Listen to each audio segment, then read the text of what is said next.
How you doing, everyone? Welcome back to another episode of Haraami United. I'm your host today, Harps, and with me today I've got Akil. Akil, how you doing? I'm all right, I'm all right. I'm really good. Good. You're really good, yeah. Yeah. How are you doing anyway? Yeah, not bad, man, not bad. Long, Yeah. tiring day. Obviously, a lot of things have been going on in the United. We've also a lot to discuss. Yeah. We've also got Tej. Tej, how you doing? All right, buddy. How are you? Yeah, not bad, man. Thank you for joining us. I know you're a very busy man today. So you actually giving us the honour whilst you're on the drive, aren't you? Well, you're not driving, obviously. Absolutely, Safety and all that, Yeah, absolutely. But thank you. And last but not least, Afsar, how you doing, bro? All good, man. Absolutely buzzing. We've got another win. As always, it's always important. But yeah, let's start with that then. Because we've got loads going on. We've got the game today. I want to talk about the captaincy as well, which recently we've had some details about. And, we've got some other things that we'll discuss as well. But yeah, shoot off them, boys, the game. Did anybody actually get a chance to watch it properly? I know that was 2:00 this afternoon. I just want to say I watched all of this one. Brilliant. Makes a change. You know what? I'll be honest with you. I didn't watch it all. I was at work. I finished at 4, got home, and I was just like, yeah, what's for lunch? What's for dinner? That's terrible, Aki, man. So That's nice. whilst the game was on, you didn't watch the game? No, all I wanted was food. So work and food was more important to you? Work and food, yeah. I didn't watch the game. I was just too busy with work today. But I probably will go over the highlights later on. But I've seen the goal though. Saw the goal on Twitter, Cracking YouTube. goal, man. So you know what? I didn't think it was all that. Well, the goal wasn't all that. Okay, right. Execution, finish. It was a good finish, but it was a half open net, man. So all I'm going to say, you've been hanging around with Tej too long, man. You know what? It wasn't all that. I think the goal was quite all right because if you look at the technique as well, it was a mid-air, it was a volley, and he hit it not in the close corner but the far corner. So to actually get it from his side to the far corner, yeah, decent goal, good goal. I'm not gonna say too much, but it is a which result, is always a good thing. Yeah, absolutely, a positive result. That's all that matters. So yeah, good way. It's what's that, 2 for 2 now. So yeah, positive. Tej, we're going to win the league yet, yeah? You believe in? I'm not saying anything yet. Let's wait till the transfer window closes. Let's see what other clubs get up to. I'm reading a lot of interesting stories about other transfers which are sort of influencing the rest of the world in the Premier League and the rest of Europe. The likes of Caicedo, the likes of Kane. I think all these comments that have come out today about, people like Rooney saying he's been held as a prisoner. I feel like there's a little bit of a hidden agenda there. And same with the Greenwood thing as well. So I still think it's early to call who's going to win the league. You'd be a fool to bet against City at the moment. However, you couldn't even put Arsenal in that bracket as well because they've made some good signings and all they've got to do is carry on the momentum, really. You know what? I think Tej has already put down another podcast recording for the next episode with literally all the topics to cover. Yeah, I tend to do that. I tend to go down a little bit of a rabbit hole and talk about different go down tangents. a rabbit hole and everybody find himself back out again. You know what, though? I'll give Tej credit on this. So when we do recordings, Tej, I sort of jot down topics here and there. And a lot of the topics I jot down are from your rabbit holes. Oh, okay. And then we sort of combine things and form an episode from that. So, no, it's fair play, man. We appreciate the contribution. It's all right, but going back to what Harpal was obviously initially starting with in terms of the captaincy, I think we should start there. Me personally, Yeah, I know we said about the let's start game on Harry Maguire because the only reason I say about I don't think we can talk too much about the game in detail because we've got a few people who've watched it, a few people watched half of it, and then with the greatest respects, it's a very second game into pre-season. It's not really a true reflection. And I think some of these players are playing for their career. I get that, yeah. But, in terms of the preseason games, you're right. The results don't really matter. It's about match fitness, so we can't always draw too much. But what we can say is how the team's actually playing, the patterns of play. the whole. We kept the possession of the ball, the way we was moving, the way we, 1-2 touches. What you can see is actually a formation and actually a way of play. So no matter who it is, because like even today, the first half had, quote unquote, our better players. And, we played really well. Again, the same old in the first 10 minutes. Anthony should have scored. The man should have scored one. I can't remember. There's another person who should have scored another one. We never finished our chances. Jadon Sancho. Can I just get your thoughts on that? Because I was in the camp that wanted to give him a second. Let's call it a second chance. I wanted to give him one more season, just because of obviously the personal issues and everything, and obviously first season was first season. And from what we've seen in these 2 games, I'm just not feeling it at all. And I don't know if, as Manchester United, as a fan base, as a football club, can we waste another year?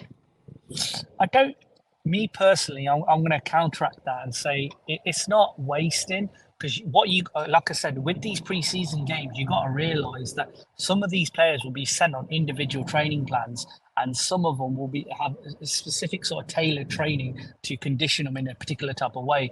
And I think Sancho as a whole, I don't think it's necessarily physical or conditioning or anything like that. I think it is a mental sort of thing. I think the lack of confidence, lack of game time, it's literally been sucked out of him. And I think we have to, as fans, just stick with him now, especially for the whole of next season, and just see how he gets on.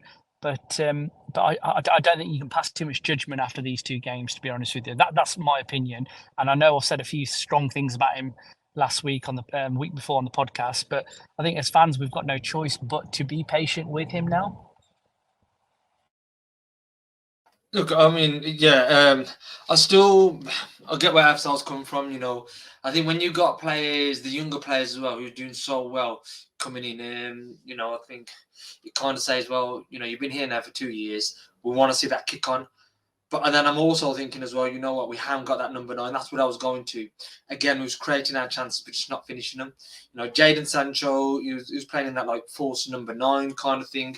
There are things there that he kind of annoys me. He doesn't press properly. He doesn't feel like he presses wholeheartedly like some of the other players, like Hannibal was, even Colby Mainey was. I think, we want to see a little bit more from him, but like you, Ted, I'm not also going to pass judgment until, I think we get that number 9, Højlund, or whether it's a Harry Kane. But my God, are we crying out for a number 9? Somebody just to finish those chances off. We could have even had Danny Welbeck today. What a great player, man. We should have never let him go. Don't we touch on that? I want to go quickly. I will talk about the captaincy, Ted, and I think this kind of fits in nicely as well. Johnny Evans, he's signed a short-term, quote-unquote, short-term deal. What are your boys' thoughts on that? Me personally, I don't know. I don't know what to read into it. When I watched him for Leicester with like Maguire. And I think after Maguire, was it Fayuncu, was it? I used to think, okay, you know what? Evans is a very intelligent player, and you know what? Old is gold. But I don't know. Is it more so he's coming because it's so cheap? It's just a convenience thing, and I think his partner is she like the broadcaster or something for United or something? His wife, Helen. His wife, Evans, yeah. Half invited them on a podcast. Oh, was he? Okay, yeah. But yeah, look. It seems like shrewd business. It seems like it's something smart and simple. I think Fergie was known for doing little things like this as well. So yeah, let's just wait and see what happens. No complaints on my side. So, and especially if we brought in Danny Welbeck, because there'd be no complaints on my side too. I think with Johnny Evans, the details that were given was obviously he's going to be part of the tour for the academy. I mean, I would take him on a 1-year deal if his fitness levels are really good and as a backup as well. It'd be similar to what's his name, the one who plays in the middle, the former Spurs player, Hull player, Huddleston. Tom Huddleston. That player coach. Yeah, he does a player coaching, coach. Yeah. I think he's got his badges as well, hasn't he? I think he's got his badges. Yeah, I think Johnny Evans. Yeah. Gone. Because go on. Now, I was just to say, under Fergie, he was quite big on getting these players to get their badges quite early on, and I'm sure Johnny Evans has got it, but I'll have to double check it. Yeah, I mean, with Huddlestone, I think it's more of a under 20, the reserves basically.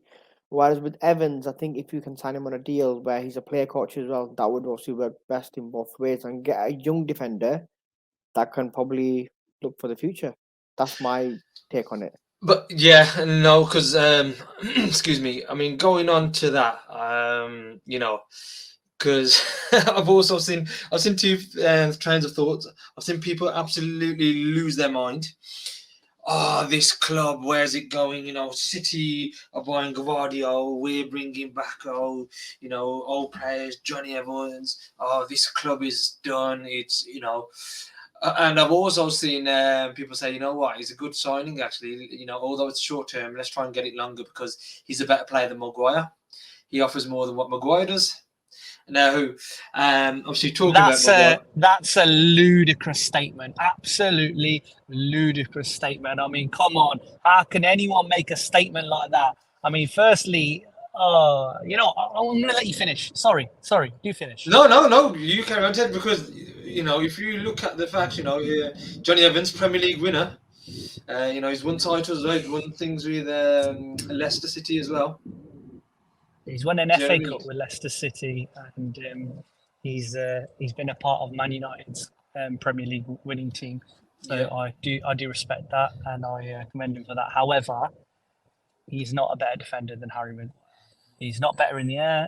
He's not better on the ball. You could maybe argue that when he potentially might be a little bit faster than Maguire, but that's it from me. Apart from that, I'm not gonna. Yeah, it could potentially be a bit faster. But have you not seen Maguire recently? Have you not seen his new training regime? Training three times a day. With We just Cavallo. brought in a centre back to replace him, and Johnny Evans. No, they ain't got to replace him. They're probably going to replace the injured, the constant injured Varane. Yeah, but Tej, what do you think he's feeling? So, you know, I think it was the beginning of the week. He's been told, you know, your captaincy is going to be taken from him. And you know, it's open.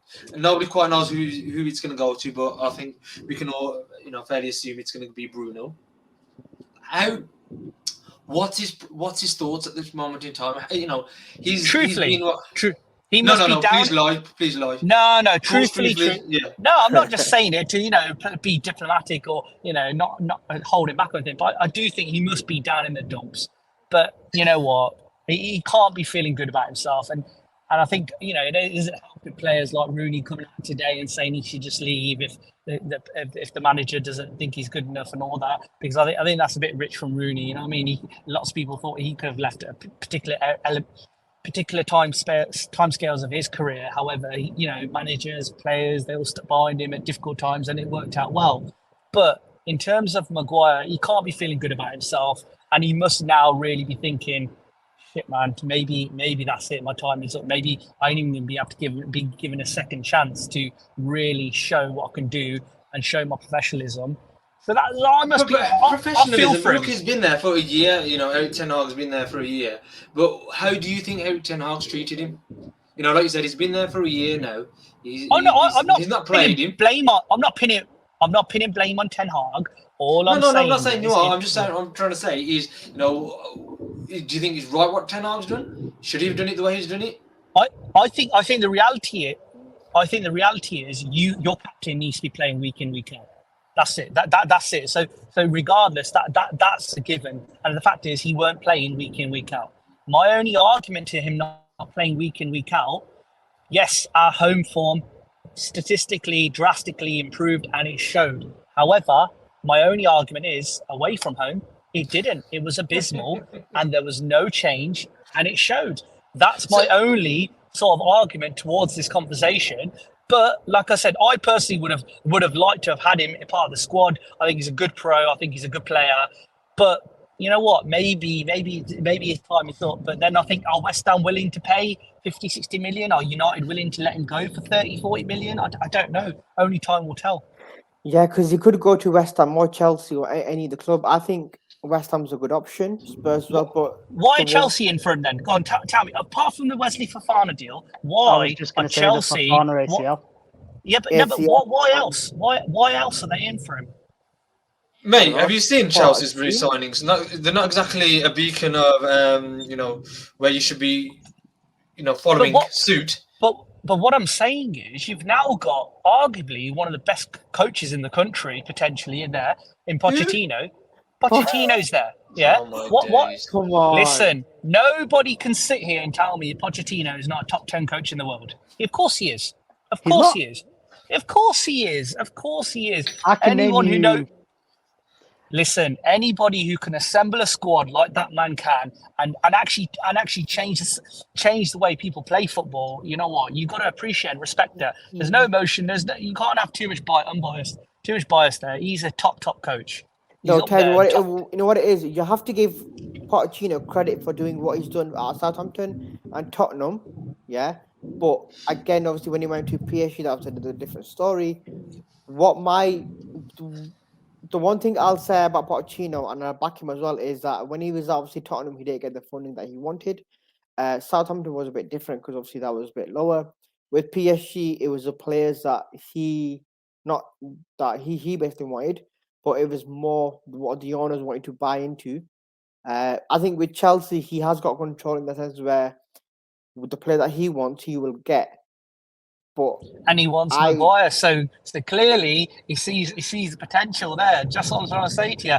I just don't think you can write off an £80 million United captain, good player, a good solid England first team player over the short spell of a year.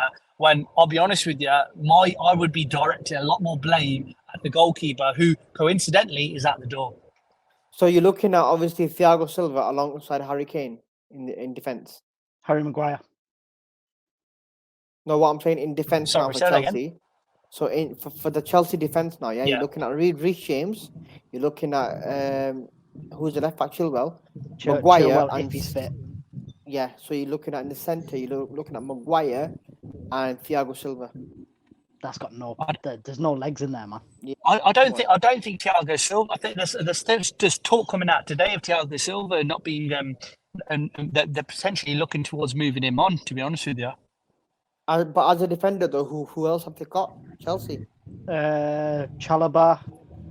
Yeah, he's not going to get a first team. I think that's it. Yeah. Literally. Yeah. Their squads. Actually, if you look at their squad depth, compared to what they had last season, it's shocking. They've lost Koulibaly, they've lost Aspilicueta, and you know what I mean. There's been a lot of massive loss for them.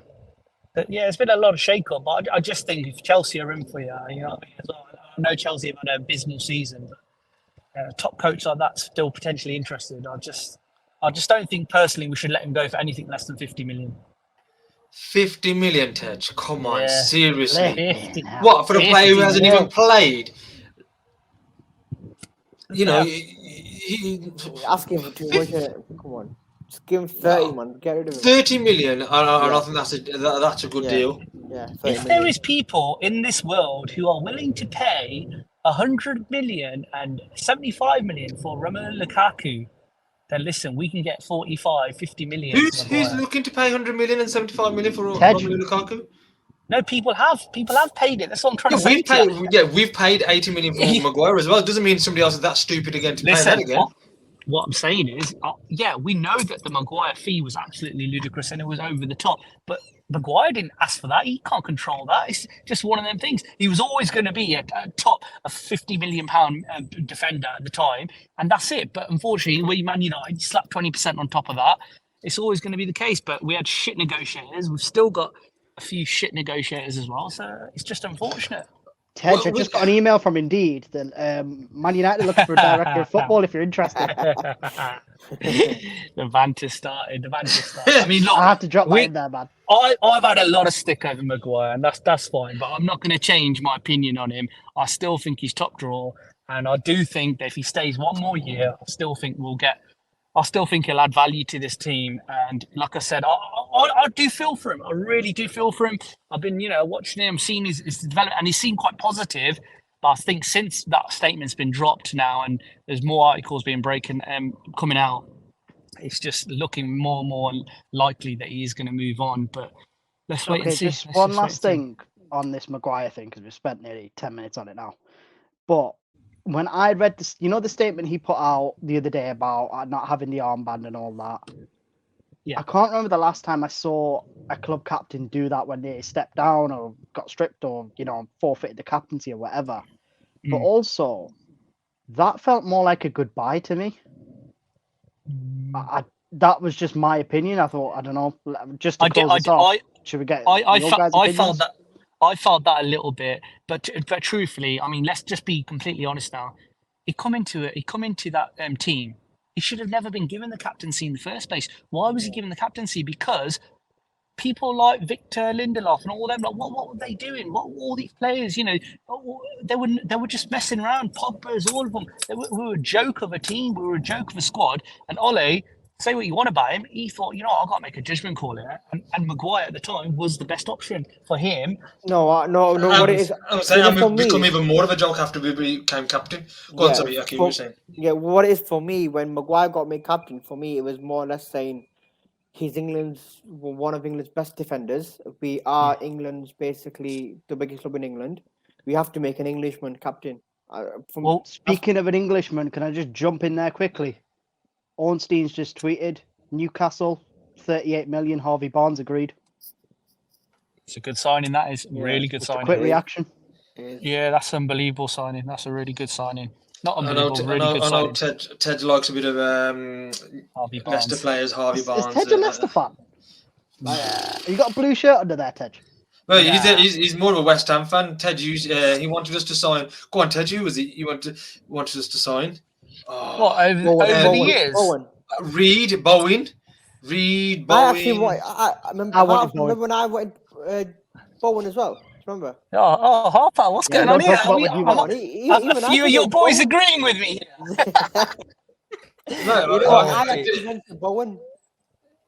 I think quality for like a useful. Bowen was a good player, but I also wanted Suchek as well. At one point, I thought he'd be a good sort of person to have in the middle when we needed a sort of like a dogged player. I thought he'd be good, but obviously at the time, I think I'd rather would have had an actual dog. Yeah. But he still would have done a better. A dog would have done a better job than Pogba, wouldn't he? A dog would have done a better job than Pogba. Yeah. So, yeah, probably. But look, going back to the United and the squad, because they've announced the squad today as well that are travelling. There's some interesting takes on here. I mean, bearing in mind today we had players like takeover in goal who done quite well. He played. I think he was played exactly what Erik ten Hag wanted. But if I look at the squad, the goalkeeper. I was going to say, if I start with the goalkeepers, who are going, Nathan Bishop, Tom Heaton, Dean Henderson, Reddick, Vitek. No. Under 18s, I believe. Yeah, obviously he's just probably going to go for a bit of experience, get around the squad, which is fair enough. Onana will be there too, I imagine. Yeah, obviously Nathan Bishop, again, he just seems to be that guy who's just always there in and around. He almost seems like the third coach or something like that for the goalkeepers. I'm not surprised Nathan Bishop's gone. Tom Heaton, obviously, he's currently our most senior goalkeeper. But interesting omission of Kovar and Dean Henderson going. What's happening now? I thought Dean Henderson was going Forest. Do you think if Onana flies in, Henderson flies back? No. Go on. Sorry. Nah, I think they keep on both. Keep who? Dean Henderson and Onana? Yeah. Nah, you can't. Henderson's on 150 a week, man. I think they keep sorry, you know what? Sorry, go rewinding back. Sorry, guys. Tej. I think we had a discussion in our WhatsApp group, didn't we? The last couple of days. Yeah. Please explain to me, Dean Henderson. I just don't understand why. You said that you felt he berated the club. No. Stop behind that. Okay, you want Dean Henderson to stay. He wants Dean Henderson to stay. Okay, so clearly Harper was trying to position this in a way to obviously make me look like a puddo. All right. I don't have to do that. I'm not saying that. All I'm saying is, you said yes or no, Dean Henderson to stay, yes or no. I'll entertain this look, it's an easy question. Yes or no? Pura Haraami behavior. This is fucking. I'm just asking you. Dean Henderson, yes or no to stay? Do that. I want him to stay. There you go. No, why am I trying to be a Haraami in that? Like, do you know what I mean? You're saying it. Yeah. Listen. You can do it, chatting, okay? Like, do you know what I mean? Okay, मैं कहता शादी होनी कड्डी That's fucking out. exactly, go on. Listen. I'm saying to you, look, Anana's clearly going to need a bit of time to settle in. We don't know how it's going to go, straight away. But what I'm saying is, Henderson's been around the club. He's United through and through. Deep down, as long as they show him a bit of love, I reckon, he'll be quite happy to contend. And let him battle it out for number one spot for see how they get on. Last year, he was saying he didn't want Ten Hag to see him play because he didn't want him to see how good he was. Nah. You've taken those words out of context. Listen to actual.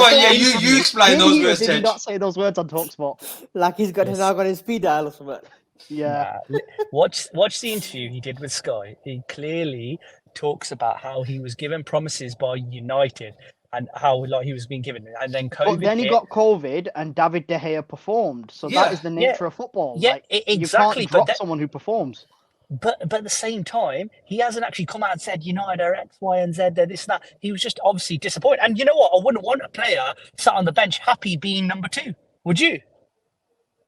Well, I think the goalkeeper is one role where you have to be kind of happy to be number 2. I mean, how many other teams do you see who have 2 keepers are battling out, the number 1 and number 2 are battling it out?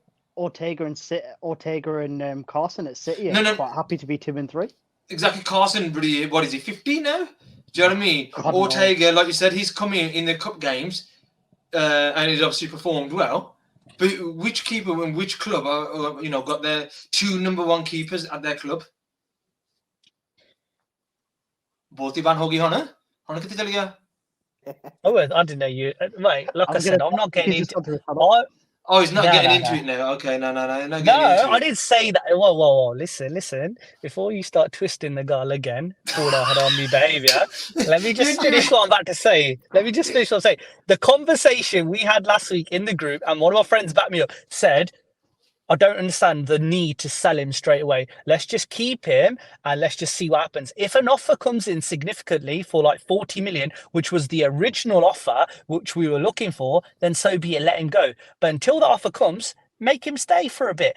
And that's it. And players. But then you're moaned that his value's gone down even further because he hasn't played for another year. And now where we could have got 20-25 million, and now we're going to get 15 million for him. That again is an assumption. If Onana gets injured first 2 games of the season, Harpo, and he has to play, he's hardly going to play shit, is he? Yeah, but if Onana gets injured, I'm putting in Zion Suzuki when he signs. Yeah, you can say that about any keeper. You can say that about any keeper, though. In any player can get injured. Look, you were talking the other day from a business point of view and talking about how you shouldn't talk about your employer and so forth, and you should conduct yourself a certain level of integrity. There has to be a contingent plan in place for worst case scenario in all these kind of players, right? Yeah, and that's why they're going after Suzuki. Yeah, if we get him, then this is a different conversation. But right now, do we have them? Yeah, but that's why he's going on to the tour with us. Dean Henderson's going on tour with us. Yeah, we also don't have Onana at the moment. He's not going on tour with us. Well, he flew in yesterday, so in regards to it, so he's already signed. So it's not this morning. Yeah, so it all takes time. Yeah. I agree. So what I'm saying is, I don't think the state. No, you're saying we should keep Dean Henderson to battle it out with Onana. I think we should keep him until a substantial or a correct bid comes in for him, and same with Maguire. All right, that's fine. That's fine. I get what you're saying. Yeah, we do need a goalkeeper there at the moment. So, substantial bid. What would you deem that 30 mil? For Henderson? I was saying 40 million. That was the original. But yeah, I mean, I'm not gonna argue that. But I think 35 to 40 million is a good deal. Fair enough. Fair price. Yeah, and Maguire, okay, maybe I'm being a bit ambitious there. Maybe 50 million is too much. He's been at the club 2.5, 3 years. All right, 40 million, 45 million. But I think we should just stand firm. That's it. If we don't get it, we just keep him. That's it. But then you've got all them wages sat there on the bench. Nearly 2. You got 150 in Henderson. You got probably 200 in Maguire. Listen, you shouldn't even be thinking about players like that and wages. You should be thinking Anthony Martial is on £250,000 No. And that guy, he must be a charmer. I'm telling you, he must have some magical powers where he must be slipping Ten Hag the Ungly or whoever the Ungly and saying, you know what, no matter whoever comes in, I'll just tell them I'm good for 3 games and I'll fucking get injured again.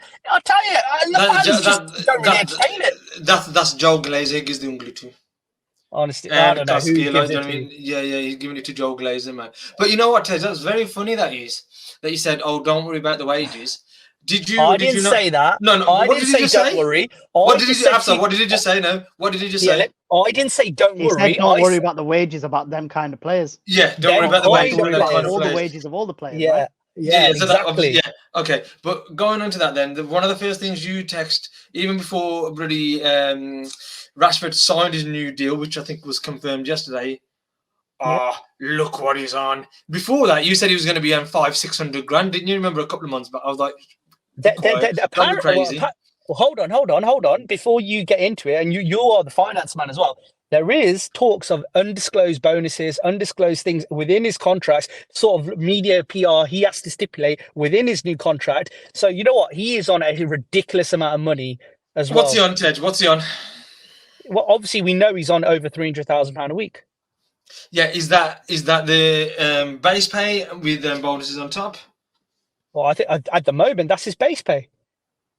Okay, I don't think you can obviously confirm that. Yeah, I think I'm 99% certain of it. I'll tell you what I'll do. Tej, I've seen your sources before, bro. No, you can't confirm that at all. Oh, you thought Declan Rice last year. You said Declan Rice was on $3 grand a week. No, I didn't. Yes, you did. Boys, I've got the bloody WhatsApp screenshots. Any of the lads, they can prove it. Lads, three grand. You said $3 grand a week. Listen. Control it. Tame it. I didn't say that to you. I asked a question. I've heard the Declan Rice. I asked the question. You said $3 grand a week. You're very good at stating lies. However, that is not correct. Look, I don't need to state lies. We'll show the screenshot. I'll get the screenshot and I'll share it with the boys. So in the next podcast, they can verify yes or no. You Fair? can do what you can Just do. so you know, that's also got on our Twitter, Ted, that screenshot, yeah? Yes. You could do whatever you like. However, what I'm going to say is on that, without going too much into the other, let's stick to the original topic because we've all had moments where we've said things or we might have on in hindsight. Hold on. I was doing the moonwalk here. Hold on. Harpo, let's not get into it. You're the same geezer who says that Marcus Rashford is better than Mbappe. So just chill out. I said he had the talent. I said he has the talent to be good as, if not better. I can show you the screenshot now where you're saying no. Yeah, but I've just said it. Let's not turn this podcast into who said, she said what. Let's add a bit of structure. No, but I was going back to Marcus Rashford. Yeah, I think one of the things you said was he's going to be on 375 a week, which is on more than or the same as Haaland. No, I said De Bruyne, and I said Haaland is on a significant amount of money as well. So should he be judged at the same level? Boys, your thoughts on that? Don't all jump in at once, boys. I mean, Marcus. I know you've had to take a moment just to understand what Tej goes through, how this guy's mind works, but please go ahead. You know what? I actually got the popcorn out as well. I was enjoying this, but Marcus Rashford, he's on. I think it's 375. That's literally what David De Gea is on now. Well, he was on. So basically, he's replaced his wages. Yeah, that's what it is for me. But again, for me, he needs to be consistent this season going forward. Marcus Rashford, he needs to be consistent. He needs to obviously bang in the goals. I think a lot of players have still got a lot to play for when it comes to Ten Hag and the season and everything. Because they are in the second season. I do understand Tej's point of view when he says Henderson and Maguire, but again, they have to be moved on. I think Sancho needs to be moved on now. But then, no, I think he needs to be moved on. I think if they're gonna bring in Ahmad back, start with obviously Hannibal. You got Anthony. What a player, by the way. Garnacho. Hannibal, what a player. Yeah, I think Sancho needs to go. But going back to Hannibal, for me, Hannibal has got like I've got a soft spot for him. he needs to succeed at United. I don't care what anyone says. Him and Kobe Mino need to succeed. I need it to happen. Yeah, I mean, look, I'm just going to go back because I haven't got long now. But just going back to the Rashford thing, I'm not going to. All I'm going to say is that is a lot of money to be on for a player as a striker for Man United. I remember when Rooney was getting heavily judged on when he was on 250 grand a week at that point as well. And honestly, he was getting caned. So I'm not saying cane Rashford, but I'm saying Rashford, he's going to have a lot more pressure on him, and he needs to deliver. That's all I'm saying, and I hope he does. Because I do actually like him. He needs to deliver whether he's on 25 grand a week or whether he's on 375 grand a week. Yeah, I agree with that as well. I agree with that as well. To me, then there's players like Marcus Rashford who brings bums on seats. So for me, why should he not get his fair share of the money that he brings in, helps bring the club, rather than paying dividends or more money to the likes of the Glazers? Do you know what I mean? He's born and bred in Manchester. He actually supports United. Obviously, he had a bad season and a half last year, but who didn't? But obviously, the season before, but last year, obviously, he kind of proved it. You can tell now, even with the vibes with Eric Ten Hag, Benny McCarthy behind the scenes, you can see the things. But like I says, he's born and bred, and you can see he loves the club and he wants to play and obviously, score the goals and do what he has to do. Afzal, before we move on, any views on that at all? On the Rashford Wade situation? Rashford, yeah. I mean, on one hand, I'm happy for the kid. He's been here literally man and boy, or boy and man, whichever way the saying is. But look, we'd all love that kind of money, let's be honest. But yeah, he needs to deliver, man. Harpo's on that anyway. For that kind of money, you need consistency. He needs to be one of the first names on the team sheet. I think he proved last season he deserves to be that.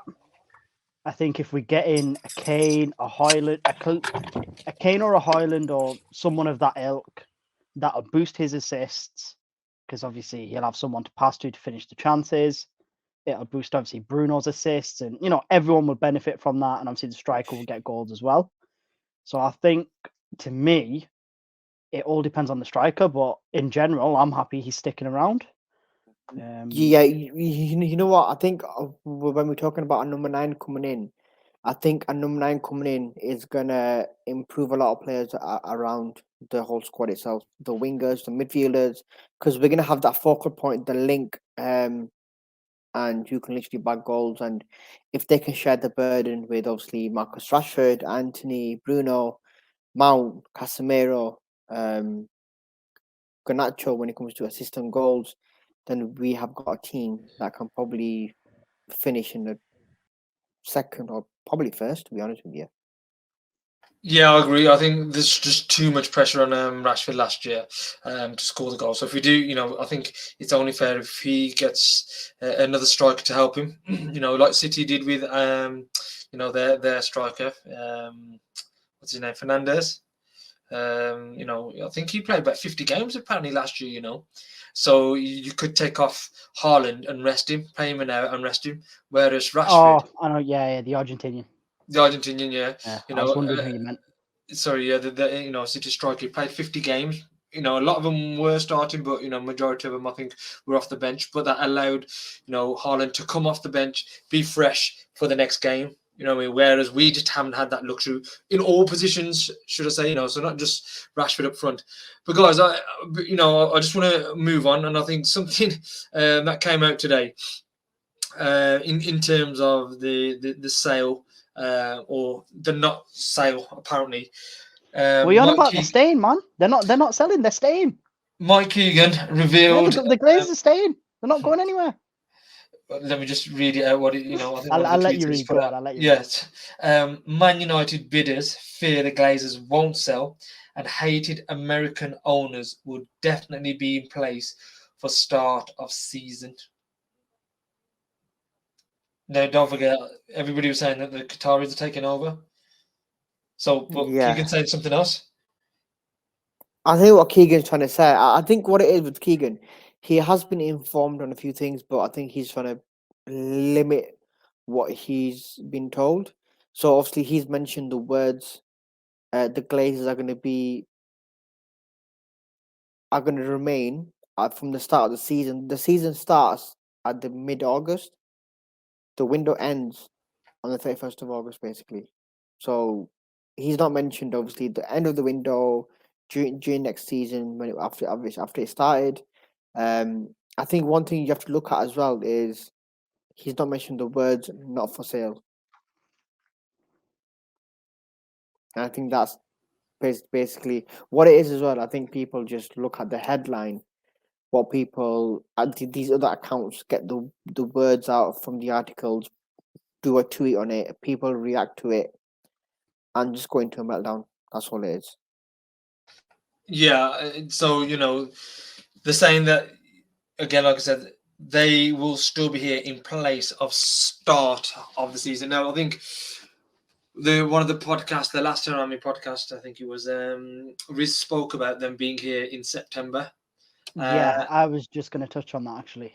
Go on. Now, Riz mentioned something about a transfer embargo being in place. Mm-hmm. Now, if that happened, so hypothetically, let's say a sale is agreed and you announce it now. What is the benefit of you announcing now during the transfer window when we all know we need a goalkeeper who's not yet officially signed and unveiled? We need a number 9. We need probably another midfielder, another centre back, and maybe another wide, either defender or fullback. So why are you going to put yourself in a position now where you put an embargo on and you can't strengthen? So I think Akil's right. The headline sells, it gets clicks, which is the game now. Obviously, years ago, it used to be moving units off a shelf. Now it's all about clicks and likes and retweets. But I think the fan base need to step back, stop getting so hyped, stop jumping on everything. I know I jumped in there at the beginning, but again, I was sort of representing some of the online fans there. But just take a step back and just, use some logic. I think if you compare this window to last season's window, I think last season's window, everyone was saying there was a panic buy because we went from Frankie to basically saying Anatovic, Rabiot, then out of the blue, 2 names dropped, Anthony and Casemiro. This season, not this season, this summer, you can literally tell who is Ten Hag's target is from Mount to Hoyland. Kane's been mentioned, Amrabat. There's not talks of like different 1,000 names. If you look at it from that perspective, they're just literally just solid names coming out in the media, and that's all it is. And it's not basically saying panic buy. It's literally what Ten Hag wants, the players that he needs for his style of play, the way he wants to play, and So would you say then? Because obviously, like you said, we seem more efficient. We seem, like we got that Matt Hargreaves as well, who's doing the negotiations. We the Mason Mount. Irrespective of what people think, we got Chelsea's best player. So for around 60 million, I think that's a bargain. Bearing in mind, so Kai Havertz was 75 million, who apparently in the All-Star game warm up or whatever it was, did not see the back of the net once in the pre-drills. Onana, actually looking around the £50 million mark again. Yes, obviously he was free last year, but to get a top goalkeeper the way he is, the likes of I think Liverpool for Alisson, they paid around 75 million for him. So we've got the exact keeper that Eric Ten Hag wants. Like you said, we seem to be moving the targets that we've got. Seem to be more efficient. So if that side is obviously going well, something that the Glazers have been called out for. Our negotiations are rubbish. We don't target the correct kind of players. Last year, I think 90% of our signings, 95% of our signings worked.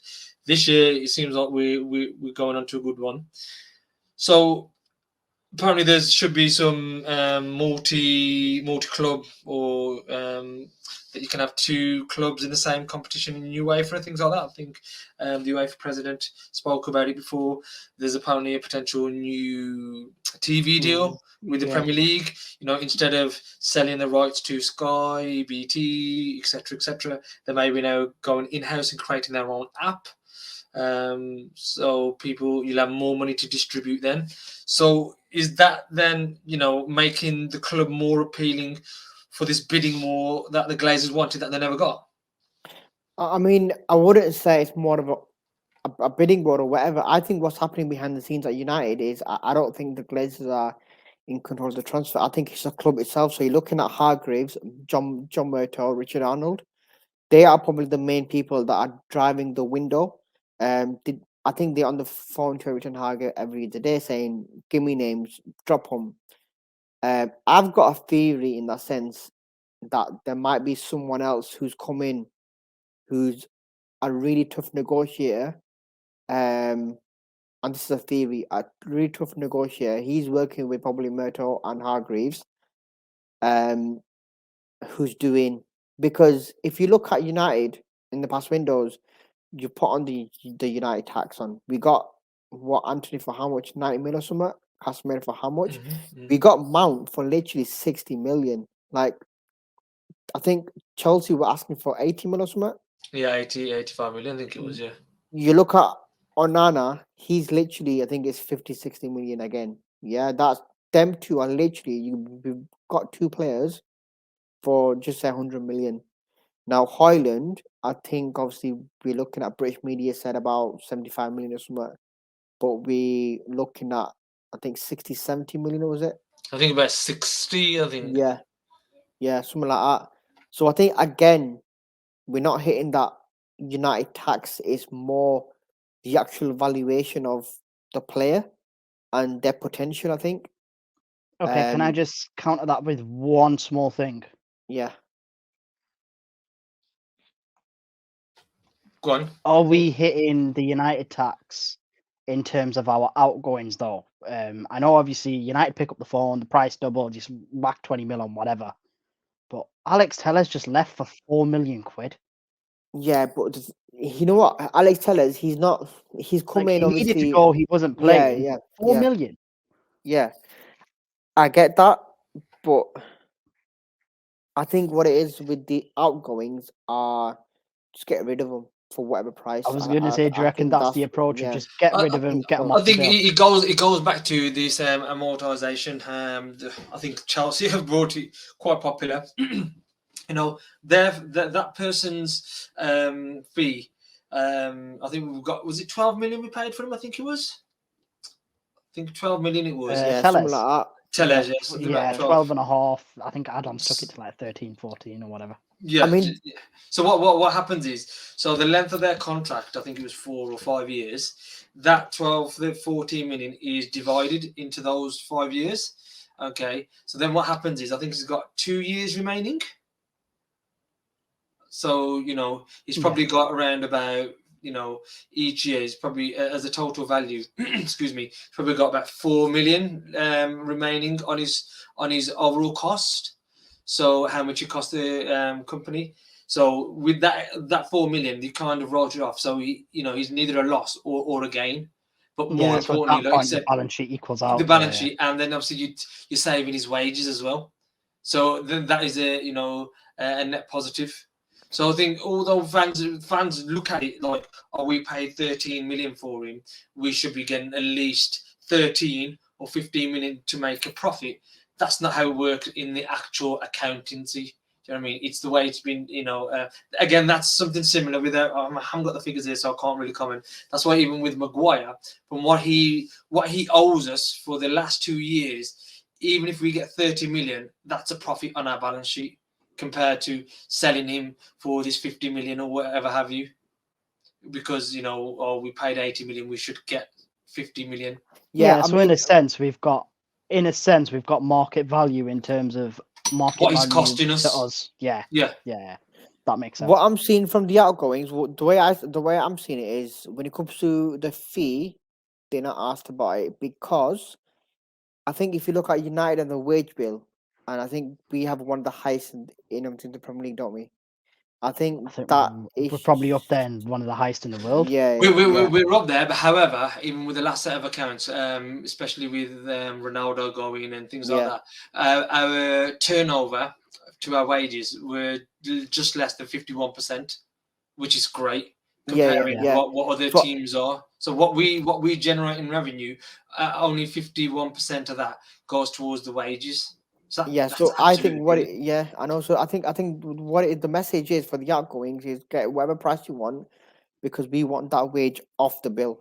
You know what I mean? So I think they want to keep it at a limit, even though obviously we all know, every fan knows, everyone knows, other fans know as well that United, when it comes to self efficiency, we can easily do it.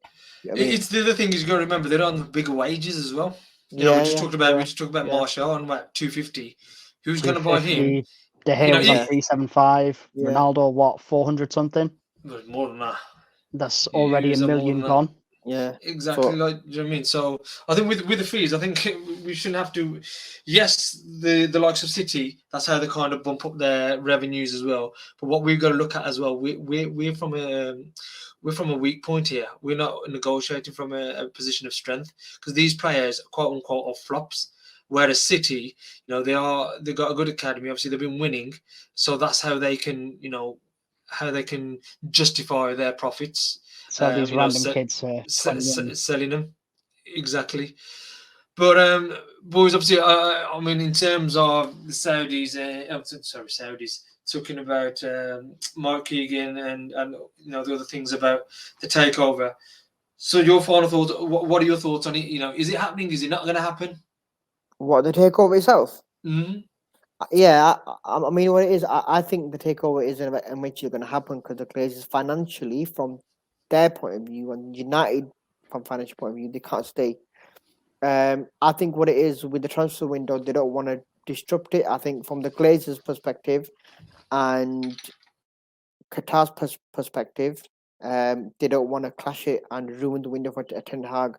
I think what it is the hold-up is not from Reino Glazer side. I think when it comes to these deals, they take months.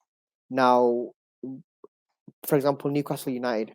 I think with this one, it's more or less saying, let's get every single little detail done. Yeah, I And think this is then what when Viz it's mentioned on a previous episode yeah. as well. So once every single little detail is done, then we're going to press that button and say, look, you know what, let's announce it. And I think that's going to be obviously in September. It might even go late into September as well. I'm not too sure. Yeah. But I think it's basically the season started. We've got the players. Ten Hag's obviously doing well and everything. And then obviously, boom, we've got new owners coming in. And that just gives a boost for the whole camp. I mean, the whole club, the fans, the players that are there. It's going to be, we're probably going to see on the pitch as well. The boost that obviously we've got new owners. Yeah. Well, I mean, we saw that with Newcastle. Yeah. Even like Fabian Schär looked amazing. They all stepped up their game. Yeah, so I think that in that perspective, we're probably going to see it after the transfer window because obviously I think you mentioned the embargo as well. They don't want to ruin the window for Ten Hag, and you can see how frustrated Ten Hag was last summer, and then in January as well. You can see how frustrated he was as well. I think this summer he's getting the players that he needs to succeed, and it's literally his third window, his second summer window, and just to push on that Carling Cup win. Carabao, I mean, top Still four the Carling Cup finish. to me. Yeah, top four finish, and an FA Cup finalist. Yeah, I think from his perspective, I think January was frustrating. I think he probably genuinely thought we could, if not push for the title, at least challenge. But obviously, with the signings that we got, that kind of didn't materialise. But even, today's quotes, obviously, he's happy with the way we've been playing. He said, same old as last year.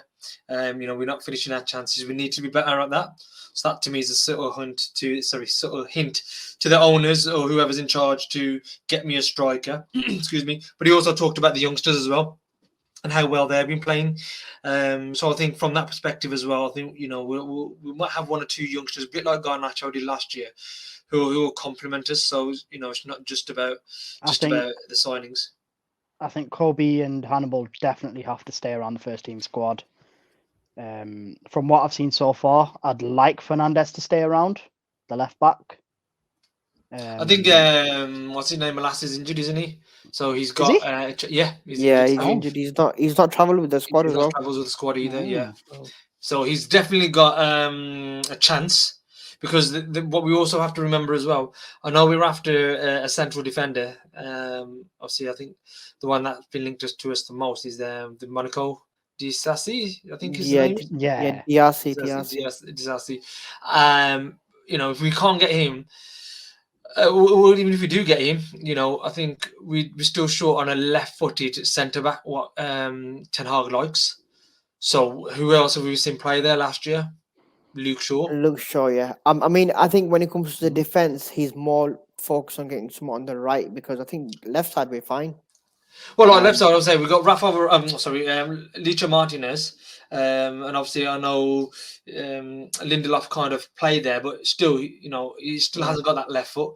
Whereas Luke Shaw could do that, but I'm not saying Alvaro Fernandez is going to be the guy who's going to, take over Malacia. But I think he's got a good chance to at least do that. Put thought in the manager's head. So he's got more flexibility to take Martinez out and play Luke Shaw, or take Luke Shaw out totally together. So he's got a great chance, I reckon, on to doing that. But boys, I'm going to leave it there because I know we've got so many other things to talk about. I do want to, say as well what we will be doing. We'll come to you soon on the Brown Munde podcast. We will look at the deep dive into the takeover, the timeline of what's happened, and I really want us to also explore HBJ, Sheikh Jassim Dad, and I think once we get to understand him a bit more, I think that will put a bit more perspective on why this takeover is taking as long as it has. Because look, there's so many things that have gone before us. I think a lot of people have forgot. I think we'll bring that in and we will kind of remind people. But like I said, that's just letting you all know what we're looking to do in the podcasts coming. But again, like I said, thank you all for joining us today on a great episode of Haraami United podcast. I hope you guys enjoy the conversation as much as we did. As always, please come and continue the discussions on our social media platforms. We're on all the popular ones. We're on Instagram, Threads, Twitter. We're obviously on YouTube as well. So whether you agree, disagree, you want to share your thoughts, we'd love to hear from you. And don't forget to subscribe on your preferred podcast platform. So like I says, Twitter, obviously we were there, but YouTube, Spotify, please subscribe and share more than anything else. And leave us some ratings. Leave us some feedback as well, because it will really help us grow and reach more Haramis out there as well. So, but yeah, remember, stay curious, stay engaged, and keep exploring the nuances of the world. And we'll be back soon with another thought-provoking episode of Haraami United. But until then, this is Haraami United podcast. Signing off. Stay safe and keep it Haraami.